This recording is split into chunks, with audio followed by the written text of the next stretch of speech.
Welcome to week 5 and our final week of case studies in financial analysis. So please keep in mind that the quarter ends on Thursday, so all work that is going to be counted towards this quarter has to be completed by Thursday at midnight. This week you're going to read chapters 18 and 19 in the textbook and then case 20 in the case book. So I want to talk about a business plan. This is part of the reading that you're going to do in chapter 19. So I want to talk about, we'll explore that topic a little bit more with you in the elements of a business plan.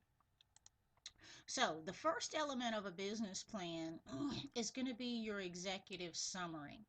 So in the executive summary, this is where you're going to tell us about your business. It's going to be like the entire business plan shortened down. So you're going to give us a short business-like summary of the most important concepts related to your business. So within that executive summary, you're going to provide us a synopsis of the actual business concept.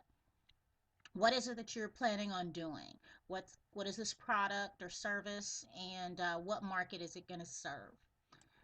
Then you're going to discuss the highlights of the financials, the sales, profits, cash flow, what a potential investor could expect as far as return on investments. Then, while we're talking about money, you're going to want to discuss what exact capital is needed in order to start this business and expand it, if that be the case. And so you should be able to explain how the capital is going to be used and what will be provided in exchange for the funding, like equity. Or if it's a loan, you should specify what the collateral would be for that. And then you want to talk about the current position of the business. Is it a legal corporation now? When was it formed? Who are the principal owners, the key personnel? That type of information. What's the status of this business at this time? And then any major achievements.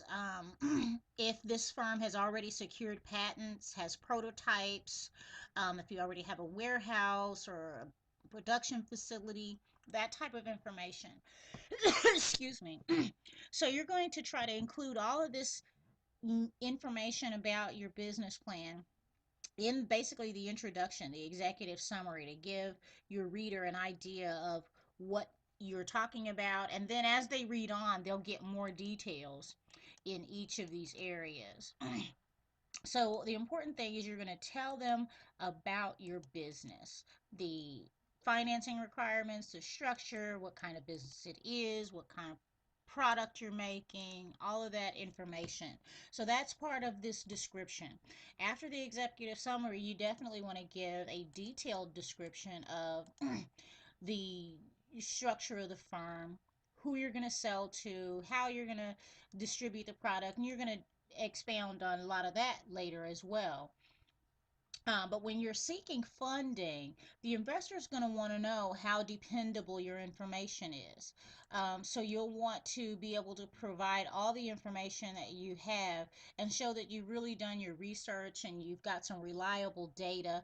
Footnote all your sources of information so that they know you know what you're talking about and that this information is good. Then you're going to want to explain to them how you expect to profit from this business. How does this business actually make money? So this isn't a long dissertation. You're just going to explain the factors that are required in order to profit in this particular business. So you've already for yourself created a business plan and you know what your financial requirements are. So explain to your potential investor what it is that actually makes the business profitable. Because a potential lender or investor is going to want to know, how do you know that this is even a profitable venture? What exactly are you selling? What prices you believe you can sell it for? Where's the market for this? So which brings us to your market. You want to be able to define who your actual market is. Who is your customer? Do they exist and how do you know?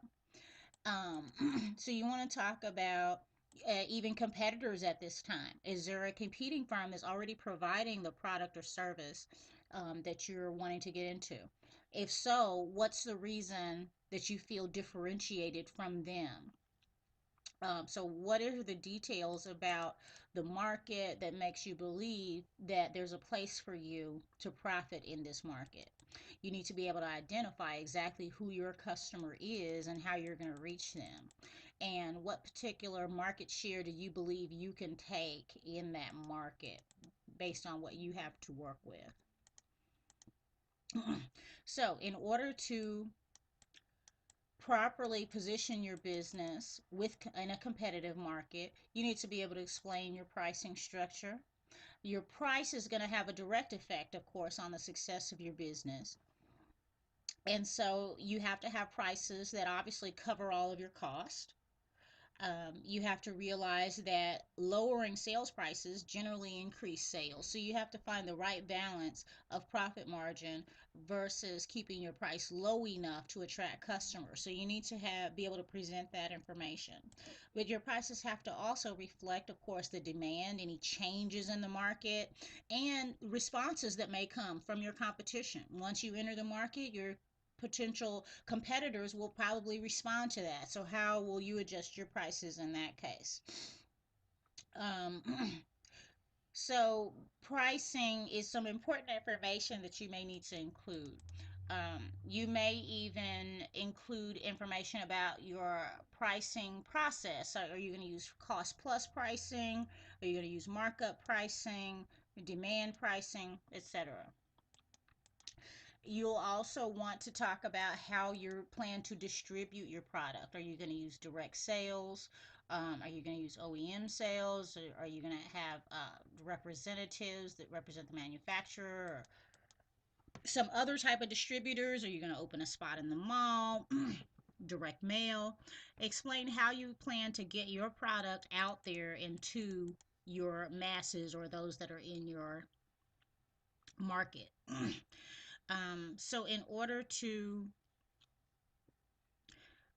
distribute the product, you're also that goes right along with that. You're going to have to promote your product. So what kind of advertising do you have in the budget for the financing you're requesting? How's your product going to be packaged? What are the public relations? Are you planning any sales promotions? So there's a lot of things involved with getting your product distributed, and you need to be able to explain all of that in your business plan. And so when I put sales potential, I want you to be able to explain your projections for on an annual basis for the next at least 5 years, how you anticipate sales growing each period. um, Compare yourself to your competitors. What are your strengths versus those firms that you're going to compete with? What are your potential weaknesses and how will you address those? So what's going to make customers select your product over theirs? All of this information should be included in a business plan. So whereas your executive summary is like less than one page up here, the executive summary, less than one page, and it includes a lot of the additional points that we're going to talk about later. On later pages, you want to expand on each of these and provide more detailed information. So they should be able to read a summary of the business on the first page and then continue to get all the details about your promotional plans, your distributions, what the financing is going to be used for, how much financing is needed. It should be a very detailed document. And you're going to continue to read about that on in chapter 18 and 19, particularly chapter 19 of your textbook. So I just wanted to kind of give you an introduction of what you're going to see as you go through the reading this week, and some things to keep in mind when you are creating or evaluating a business plan. So that's what I wanted to share with you this week, and I look forward to talking with you in the discussion area. The discussions are always great. I'm available by email or phone anytime, right up until when the quarter ends on Thursday. So have a great week. Thanks.